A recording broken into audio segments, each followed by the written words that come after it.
जब आप छोटे थे तब फिल्मों के विलन को देखकर आपके पसीने छूट जाते थे। बिना डायलॉग बोले ही उस खलनायक ने अच्छे अच्छे हीरोज की बैंड बजा दी थी। कल्लू, जग्गू, लल्लू, बिरजू, राका, जॉन, शकाल, मंगल, इन फिल्मी नामों से चर्चित रहा ये एक्टर मात्र अपने एक उपस्थिति से फिल्मों में जान डाल देता था। भरा शरीर, सर बिना बालों का, सूट बूट पहना ये कैरेक्टर अपने सभी फिल्मों में एक जैसे किरदार करने में माहिर था।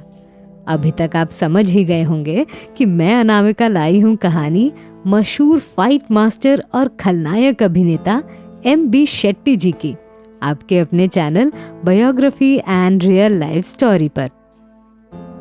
वीडियो शुरू करने के पहले आपको बता दूं कि शेट्टी जी हमेशा से गंजे नहीं थे। जब उन्होंने बतौर स्टंटमैन करियर शुरू किया था तब उनके सर पर बाल थे। एक फिल्म में वो बालों के साथ नजर आए थे, पर दूसरे फिल्म के शूटिंग के लिए उन्हें बार बार गंजा होकर आना पड़ता था। इसीलिए फिल्म दिग्दर्शक ने उन्हें सलाह दी कि तुम इसी गंजे लुक में अच्छे दिखोगे, और तब से उन्होंने अगली सभी फिल्में हमेशा गंजा होकर की। अगर आप भी शेट्टी जी के फैन हो तो इस वीडियो को अभी लाइक कर दीजिए। दोस्तों, M.B. शेट्टी जी का पूरा नाम था मुद्दू बाबू शेट्टी। उनका जन्म 1931 को कर्नाटक के मैंगलोर शहर में हुआ था। बचपन से शेट्टी जी खेल कूद में व्यस्त रहते थे और पढ़ाई लिखाई में उन्हें कोई दिलचस्पी नहीं थी। इसीलिए उनके पिताजी ने उन्हें मुंबई भेज दिया। तब उनकी आयु मात्र 8 बरस की थी। मुंबई आकर वो एक कैंटीन में वेटर का काम करने लगे। कुछ साल बीतने के बाद उन्होंने मान लिया कि उन्हें हमेशा ऐसा ही काम करना पड़ेगा, पर जैसे जैसे उनकी आयु बढ़ी वैसे वैसे उनमें पहलवानी के गुण भी आने लगे।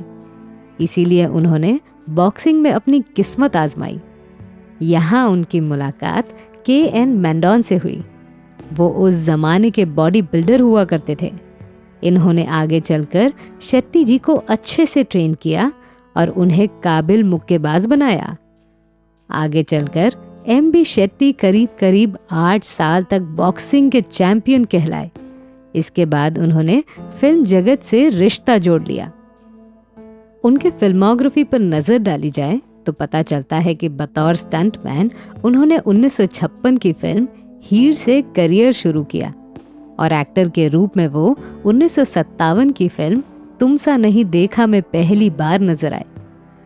पर ऐसा नहीं है, उन्होंने बतौर बॉडी बिल्डर 1956 से पहले भी काम किया था, पर फिल्मों में उन्हें क्रेडिट नहीं मिलता था।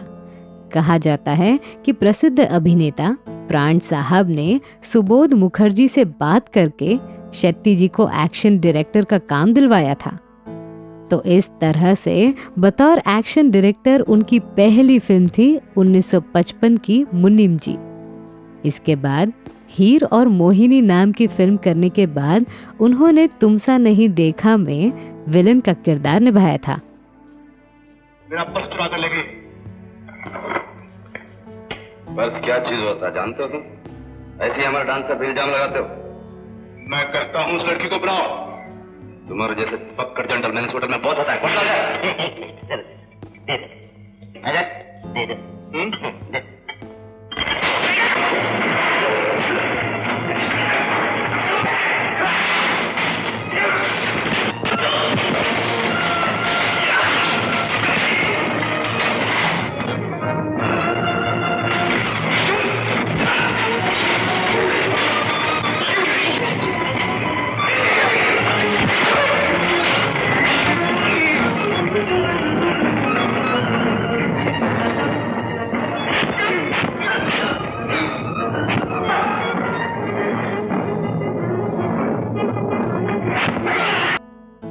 लगभग 35 साल तक फिल्मों में काम करने वाले M.B. शेट्टी जी ने बतौर एक्शन मास्टर और विलन 700 से भी ज्यादा फिल्में की हैं और एक एक दिन 3 से अधिक फिल्मों को वो हैंडल किया करते थे।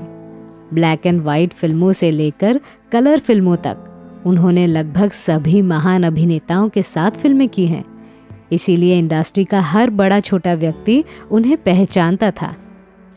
1971 की बुढ़ा मिल गया फिल्म में उनके द्वारा निभाए गए किरदार को लोग आज भी नहीं भूले हैं।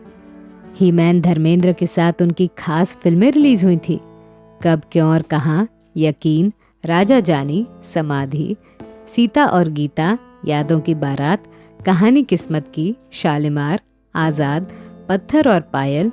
इन फिल्मों में धर्मेंद्र और शेट्टी जी के फाइट सीन्स आज भी देखने लायक हैं। धर्मेंद्र के अलावा शत्रुघ्न सिन्हा, डैनी, अमिताभ बच्चन, जॉय मुखर्जी, देव आनंद, इन कलाकारों के साथ भी शेट्टी जी ने खूब फाइट सीन्स दिए हैं। अमिताभ बच्चन की डॉन फिल्म को कौन भूल सकता है। पुलिस वैन में जब कमल कपूर, अमिताभ और शेट्टी जी को लेकर जाने वाला सीन आता है, तब अमिताभ शेट्टी जी को मारा मारी करने के लिए उकसाते हैं। इसके बाद शाकाल उर्फ शेट्टी जी को गुस्सा आता है और फिर आगे क्या होता है ये तो आप जानते ही हो। एक्शन डायरेक्टर और एक्टिंग के प्रतिभा से उन्हें खूब मान सम्मान और धन मिला। जल्द ही वो अमीर भी हो गए।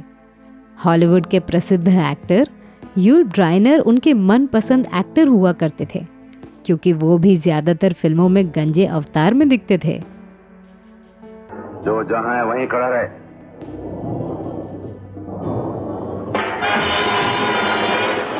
चलो अंदर। कमान।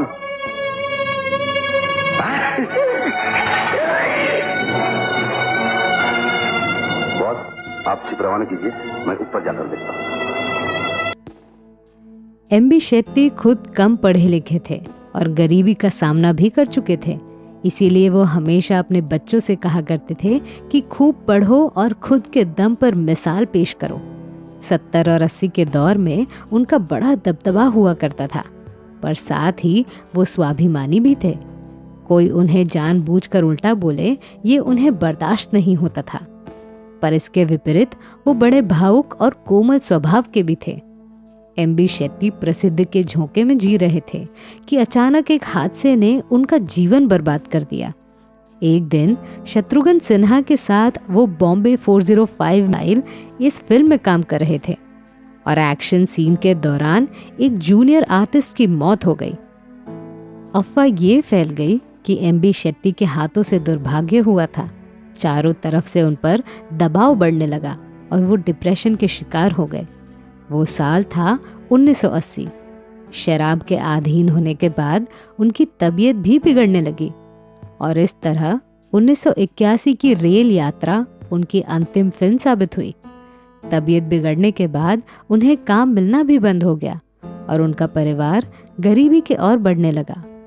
इस कठिन दिनों में उनकी पहली बीवी विनोदनी डांस क्लासेस के जरिए घर चलाती थी। शेट्टी जी ने 2 शादियां की थी। उनकी पहली बीवी का नाम विनोदनी शेट्टी है, जिनसे उन्हें 2 बेटी और 2 बेटे हुए। उनकी दूसरी बीवी का नाम रत्ना शेट्टी है, जिनसे उन्हें एक बेटा हुआ रोहित शेट्टी, जो आगे चलकर फिल्म जगत का सबसे सफल डायरेक्टर बना।